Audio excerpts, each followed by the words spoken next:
Hiya, gang. I'm Fox 5 meteorologist and de facto storm chaser Matthew Cappucci. Spring is here and is soon to give way to summer, and with the heat, humidity often comes severe storms. Our area sees it all. Flood emergencies, deadly lightning, microbursts and windstorms, baseball-sized hail, and yes, even strong tornadoes. You might wonder just how bad the weather can actually get here in the nation's capital. Let's do a deeper dive. Here in Washington, D.C., we know the drill. Once May rolls around, we're in for 5 months of toasty temperatures, sweat, and summer storms. The majority are garden variety storms, thunder showers that crop up in the heat of the day. They rain themselves out after an hour and are usually accompanied by a few claps of thunder and a cool, refreshing breeze. Even the most meager of thunderstorms can produce deadly lightning strikes, like the one that killed 3 people in Lafayette Park last August 4th. Then there are severe thunderstorms. They're longer-lived, more intense, and can occasionally cause damage. Technically speaking, a severe thunderstorm is one that produces quarter-sized hail or winds gusting to 60 miles per hour. The National Weather Service office in Sterling operates a Doppler weather radar that scans the skies 24/7, looking for dangerous weather. Many of the storms we have around here are pulse-type severe storms. They tower upward to 40,000 feet, then collapse back to the ground, unleashing heavy precipitation and wind. Sometimes the winds are enough to cause damage. Once in a while, an especially localized blast of wind can descend from a storm. These downward rushes of air can flatten forests with winds well over 80 miles per hour. The so-called microbursts are often only a few hundred yards across. Here's some of the damage from a microburst that hit only in College Park last July. Of course, nothing will compare to the widespread wall of wind that socked the Mid-Atlantic on July 29, 2012. That system was called a derecho, or a curved squall line of destructive winds that mixed jet stream momentum to the surface. Derechos travel 400 miles or more. This one began in Iowa, then fed off extreme heat and humidity across the Midwest and the Mid-Atlantic. D.C. hit 104 degrees before the storms arrived. In all, 22 people died. Winds hit 71 miles per hour at Dulles and gusted to 70 at Reagan National. In Indiana, gusts topped 90 miles per hour. 2.7 million customers lost power across the DMV. When it comes to hail, however, squall lines usually don't do the trick. You want a rotating thunderstorm known as a supercell. Supercells can last for hours. The secret to their longevity is that they have a separate updraft and a downdraft. Warm, moist air spirals into the storm, but by the time it cools down and descends, the air is blown downwind. That means the downdraft doesn't choke off the updraft, and the storm can charge on. That barber pole updraft of upward moving air suspends raindrops high in the atmosphere until they freeze and grow into hailstones. The faster the air moves upward, the heavier a hailstone it can support and the bigger the hail gets. Every year, at least a few thunderstorms across the DMV produce hail the size of golf balls or larger. Baseball or softball-sized hail isn't unheard of either. Culpeper got grapefruit-sized hail in 1996, D.C. got baseballs in 1975, and Maryland has a rich history of giant hail as big as CDs. But supercells are also known for something else: tornadoes. Tornadoes are nature's most violent windstorms, and longtime residents know we're no stranger to strong twisters around here. D.C., Maryland, and Virginia average 31 tornadoes per year. By some metrics, Maryland has a higher density of tornadoes than Oklahoma. Now, of course, not all tornadoes are made equal. Let's talk typical tornado environments around these parts. The Mid-Atlantic may not seem like a tornado hotspot, but it is. In fact, Maryland sees about as many tornadoes per unit area as Oklahoma, Alabama, and Mississippi. This map of tornadoes since 1950 tells the story. Most of ours are low-end twisters, but some leave quite the mark. Now, rotating thunderstorms and tornadoes require 2 ingredients to form: instability, or fuel, and spin.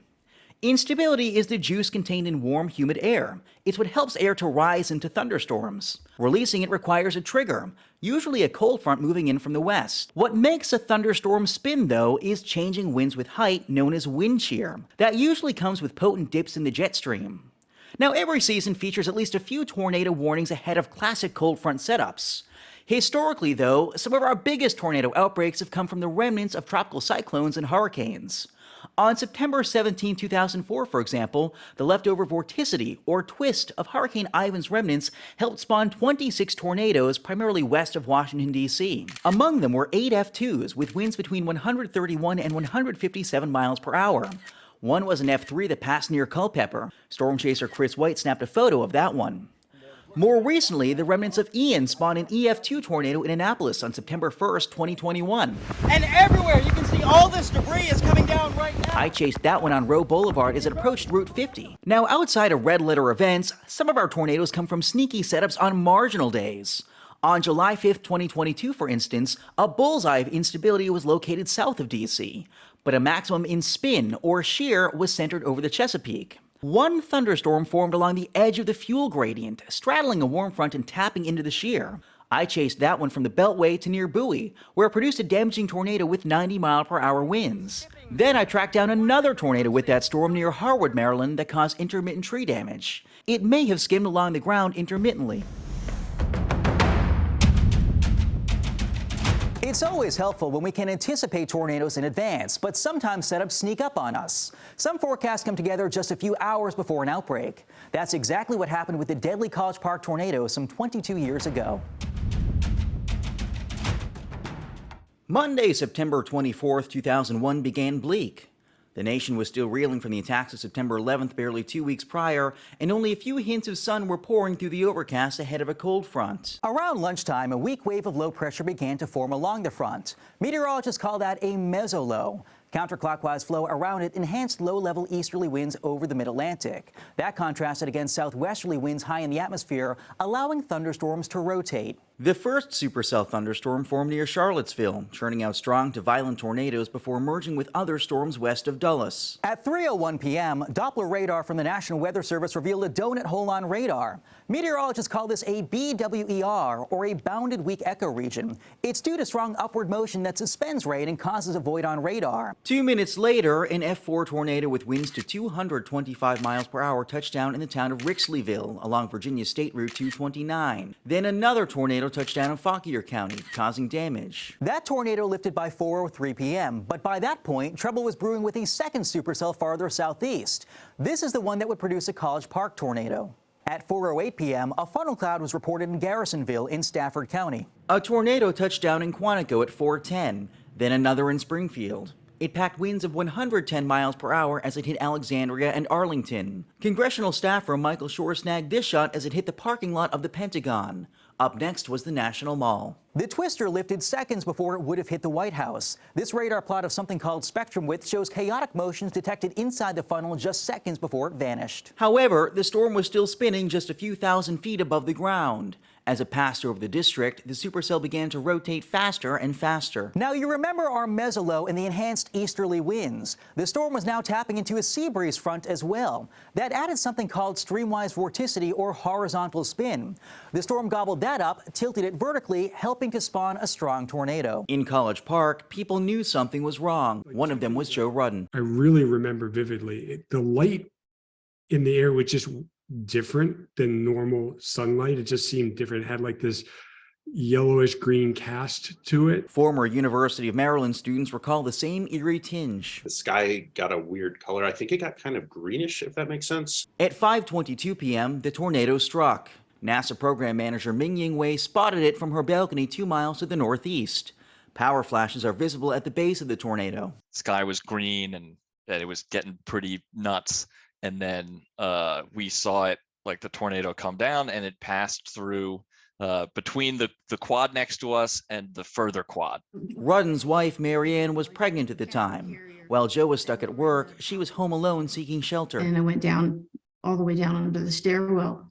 And I was talking to him on the phone. And it was the eeriest thing because mid-sentence, it just went dead. It wasn't like a hang up.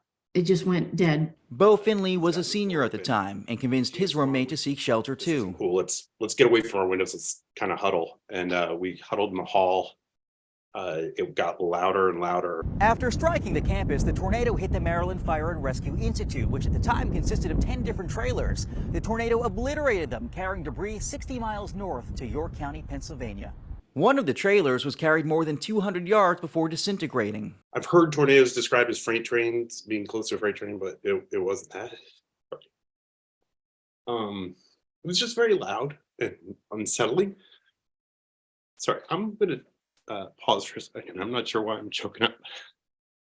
That's around the time the tornado claimed the lives of sisters Colleen and Erin Marlott, who were students at the university. The pair were leaving the Fire and Rescue Institute when the tornado tossed their vehicle over an 8-story building. Things got really dark and ugly. John Collins, a retired weathercaster who spent decades at WBAL-TV in Baltimore, found debris from the institute on his lawn in Ellicott City, 25 miles away. And I said, whoa, here's a videotape cassette.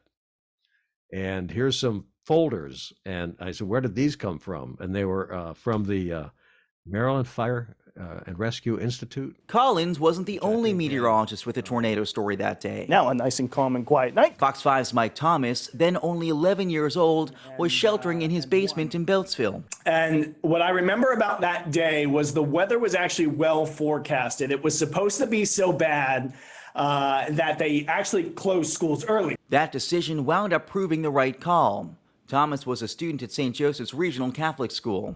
It ripped off part of what we used to have gym in, kind of the gym area that doubled as the church area at St. Joseph's, and it ripped part of the roof off. Nearby, the tornado caused over $40 million in damage to the U.S. Department of Agriculture. Then it hit Laurel, ripping the roof from the high school before crossing into Howard County. It finally disappeared in Columbia, Maryland. Coming up after the break, we'll discuss the strongest tornado to ever strike the Mid-Atlantic and why our area is overdue for a storm of that magnitude to happen again.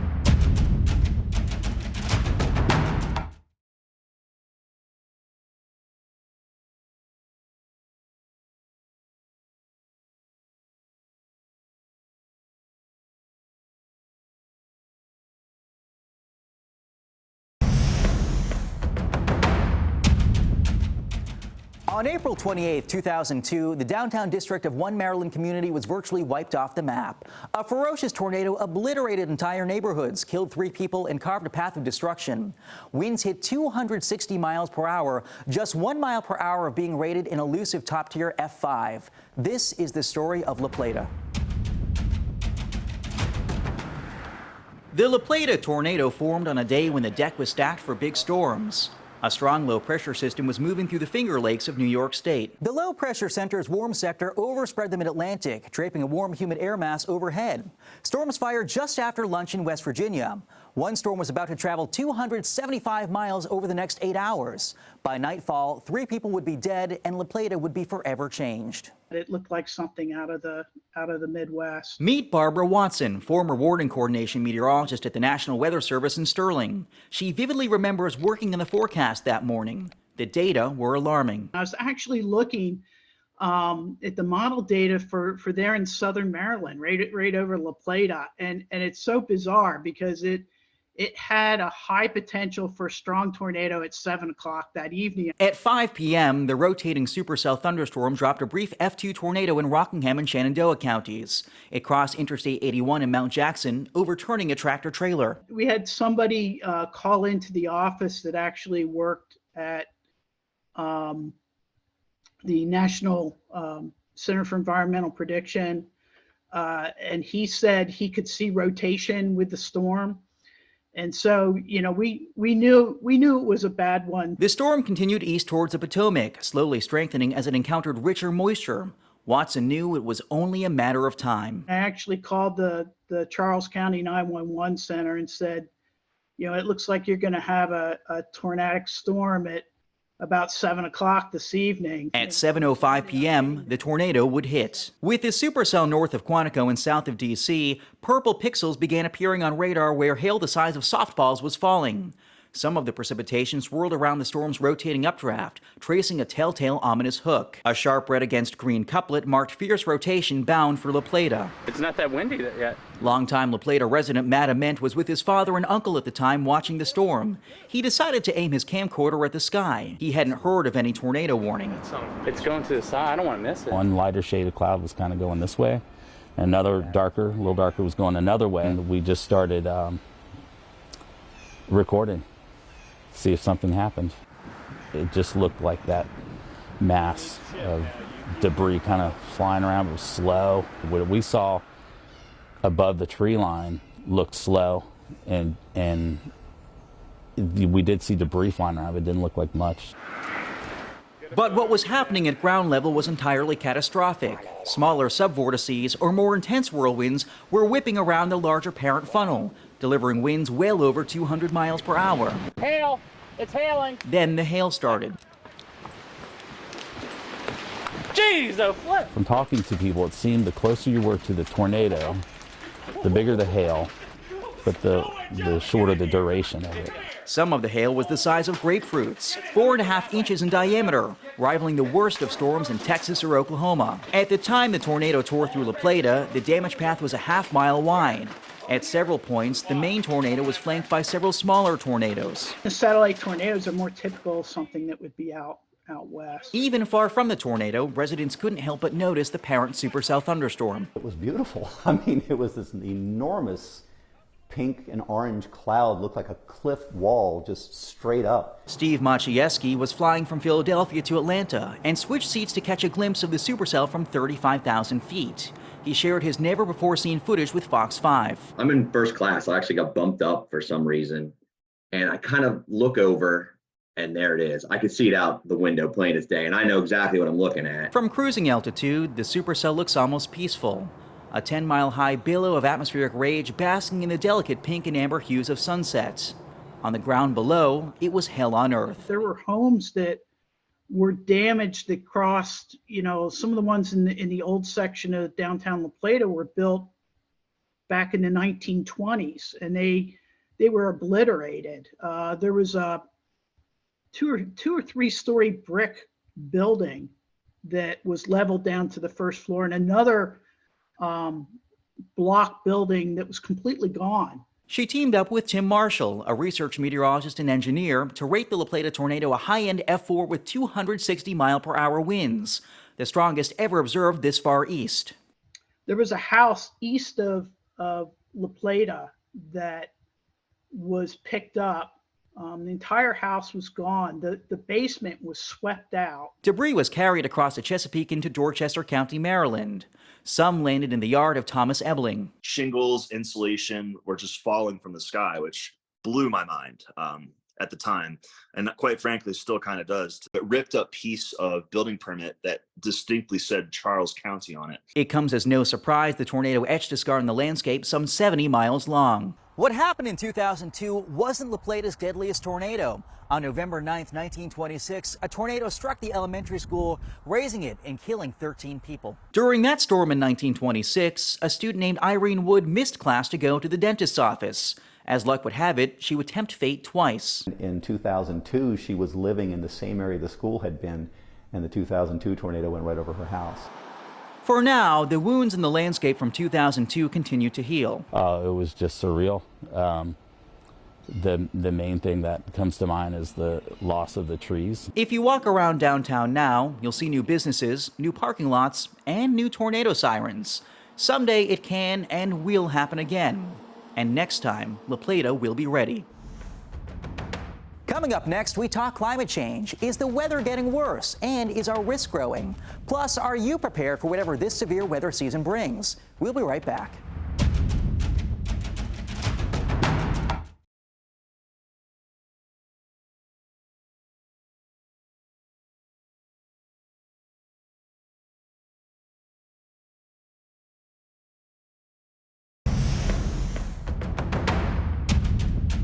Now, it's no secret that temperatures are warming and the weather lately may seem a little extra wild to some. You might wonder, is climate change playing a role in how much severe weather we see? It turns out there's no easy answer, but we have learned a few things.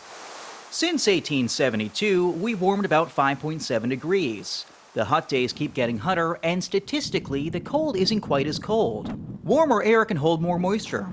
Since 1970, DC's summertime humidity has increased by 5 to 10%. Researchers find that's leading to a subtle uptick in fuel for severe thunderstorms. But that's just one piece of the puzzle. Research also shows that the other ingredient for severe weather, wind shear, is weakening a little bit. This map shows a decline in wind shear, or change of wind speed and/or direction with height, over the northern U.S. That can be traced back to changes in the jet stream. The jet stream balances heat between the chilly poles and the warmer tropics. Weather systems form in the crests and dips of the jet stream. But because the poles are warming disproportionately fast, the jet stream has to travel further up and down to distribute that same amount of heat. That makes it wavier and makes the weather weirder. The bendier pattern makes the jet stream weaker, reducing shear. But it also helps to allow warm air to slip farther north in the wintertime, setting the stage for storms. During the winter, the jet stream is already strong. The reason we don't see storms is the lack of heat. In a warming world, however, that's becoming less of an obstacle. Slightly warmer temperatures can mean slightly taller clouds. In borderline environments, it can be just enough to help a downpour tap into jet stream energy aloft and form a tornado. That exact scenario manifested on February 7, 2020. The day began in the 40s, and thunderstorms weren't in the forecast. Instead, however, 5 tornadoes touched down north and west of D.C. during the morning commute. There were more than 230 reports of damaging straight-line winds. So putting it all together, we won't necessarily see much more severe weather, but the season will expand. It will begin earlier in the spring and later in the fall, and sneaky setups will become more routine. Now, names, dates, and numbers aside, one thing matters more than anything else: staying safe. Here's how you can keep ahead of the storm. Before severe weather hits, identify your family's shelter.